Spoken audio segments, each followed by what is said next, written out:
उफ उफ, कितनी जोरों की सुसु आई है। अगर जरा भी देर हुई तो यहीं निकल जाएगी।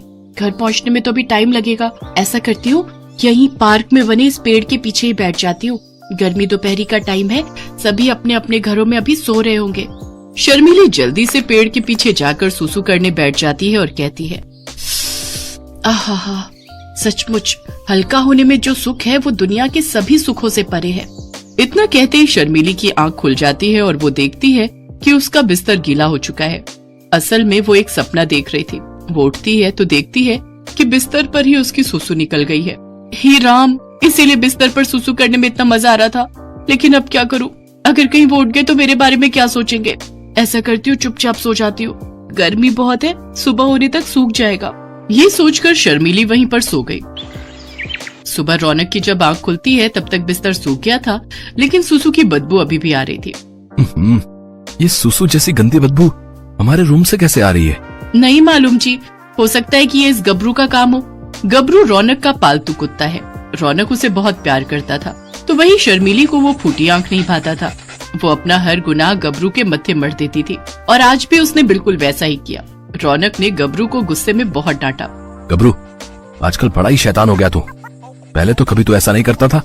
अरे जब तुझे घुमाने के लिए बाहर ले जाता हूँ तो अपना ये सब काम वहीं निपटा लिया करना। रौनक गबरू को डांट कर नहाने चला जाता है, लेकिन उस बेचारे को ये समझ नहीं आता कि आखिर उसे ये किस बात की सजा मिल रही थी। उधर शर्मिली खुद से कहती है, बचपन से ही मुझे ये बीमारी है, नींद में ही सुसु पोटी कर देती हूँ। ना जाने कब मेरी ये गंदी आदत सुधरेगी। शर्मिली बचपन से ही ऐसा करती आई है। वो जब 6 साल की थी तब से ही वो नींद में ही सुसु पोटी करती आई है। ओहो, कितनी जोर की सुसु आ रही है। आधी रात हो रही है। कौन बाहर जाए, और नींद भी बहुत जोरों की आ रही है। अब कौन इस प्यारी सी नींद को छोड़कर सुसु करने उठे। एक काम करती हूँ, इस बाजार से डायपर खरीद कर ले आई और रात को उसे पहनकर निश्चिंत होकर सो गई। अगले दिन सुबह जब रौनक ऑफिस जाने के लिए तैयार होने लगा तो उसने अपने कपड़े लेने के लिए अलमारी खोली तो वहाँ पर रखा डायपर का पैक उसने देख लिया। वो शर्मिली से पूछता है, डायपर? अरे शर्मिली, ये एडल्ट डायपर किसका है? जी, ये आपके गबरू के लिए है। आजकल घर में हर जगह गंदगी फैलाए रखता है, जहाँ मर्जी सुसु पोटी कर देता है। वो अपने पति से ये सब बातें कर ही रही होती है कि तभी उसकी सास शांति वहाँ पर आ जाती है। हाँ, बिल्कुल सही कह रही है बहू। अरे कल तो इसने तुम्हारे बिस्तर पर ही पोटी कर दी थी। गबरू, क्या ये सब सच है? आप इससे क्या पूछ रहे हो जी? ये कौन सा आपसे कुछ बोलकर आपको सारी बात बताएगा? भले ही ये कुछ बोल ना पाए, पर झूठ भी तो नहीं बोलेगा। इंसान थोड़े ना है ये।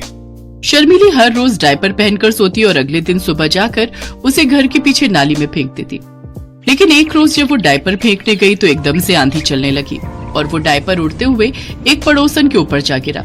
डायपर में पोटी लगी हुई थी। पोटी वाला डायपर देख तो उस पड़ोसन का दिमाग ही खराब हो गया। उस पड़ोसन का नाम ओमवती था। उसकी शर्मिली की सास से बिल्कुल भी नहीं बनती थी और वो डायपर देख चिल्लाते हुए कहती है, इस शांति को तो मैं बताती हूँ, गंदा डायपर मेरे ऊपर फेंकते हुए इसे शर्म नहीं आती। ओमवती शांति से लड़ने के लिए उसके घर पहुंच जाती है। शांति, अरे ओ शांति! क्या हुआ ओमवती, क्यों चिल्ला रही है? तुझे क्या लगा कि तू मेरे ऊपर पोटी से भरा हुआ? अरे हम तेरे ऊपर डायपर क्यों फेंकेंगे? ये जरूर हमारे गबरू कुत्ते का काम है। हाँ, ये पक्का कुत्ते का काम है। मुझे बेवकूफ समझ रखा है क्या तुम दोनों ने? भला कोई कुत्ता किसी के ऊपर डायपर फेंक सकता है? मैं अभी पुलिस स्टेशन में तुम लोग के खिलाफ रिपोर्ट लिखवाऊंगी। इतना कहकर ओमवती वहाँ से सीधा पुलिस स्टेशन चली जाती है। कुछ देर बाद पुलिस उनके घर पहुँच जाती है। रौनक भी ऑफिस से घर पहुँच जाता है। पुलिस ने रौनक को खूब उल्टी सीधी बातें सुनाई। उधर शर्मिली ने अपना सारा दोष गबरू के ऊपर डाल दिया। ये सब सुनकर रौनक गुस्से में आ जाता है। गबरू, मैं तो तुझे बहुत सीधा समझता था, लेकिन ऐसी हरकतें करके तूने मोहल्ले में मेरी नाक कटवा कर रख दी। मैंने तो तुझे बहुत प्यार किया, लेकिन तूने ही ये सिला दिया मेरे प्यार का। अब मैं तुझे इस घर में एक पल भी और रहने नहीं दूंगा। चल निकल मेरे घर से। रौनक ने गबरू को अपने घर से निकाल दिया और बेचारा गबरू रोते हुए चुपचाप वहाँ से चला गया। हालांकि वो ज्यादा दूर नहीं गया। अरे रुको रुको, इन्हें क्यों फेंक रहे हो? इन्हें रहने दो, मेरा मतलब है किसी के काम आ जाएंगे। नहीं, आज इस डायपर की वजह से मेरे घर पर पुलिस आई है। मैं इसे अपने घर पर और नहीं रख सकता। रौनक ने वो सारे डायपर उठाकर फेंक दिए। उस रात शर्मिली टेंशन के मारे बिल्कुल भी नहीं सो पाई और वो सारी रात भर जागती रही। ऐसे ही 2-3 दिन तक तो शर्मिली सोई नहीं, लेकिन फिर एक रात उसकी आंख लग गई और आंख लगते ही जिस बात का डर था वही हुआ। उसने बिस्तर पर सुसु और पॉटी एक साथ कर दी। अगले दिन जब रौनक उठा तो उसने जो देखा तो वो देखकर हैरान रह गया। ये क्या? अब तो गबरू भी यहाँ नहीं है, तो फिर ये सब किसने किया? शर्मीली अब और झूठ ना बोल सकी और रोते हुए उसने सारा सच रौनक के सामने बोल दिया। मुझे माफ कर दीजिए जी, मुझसे गलती हो गई, मुझे बचपन से ही ये रोग है। इसका मतलब ये सब तुम कर रही थी और डायपर भी इसीलिए खरीदा था और सारा का सारा इल्जाम मेरे गबरू पर डाल देती थी। मुझसे गलती हो गई जी, मुझे माफ कर दीजिए।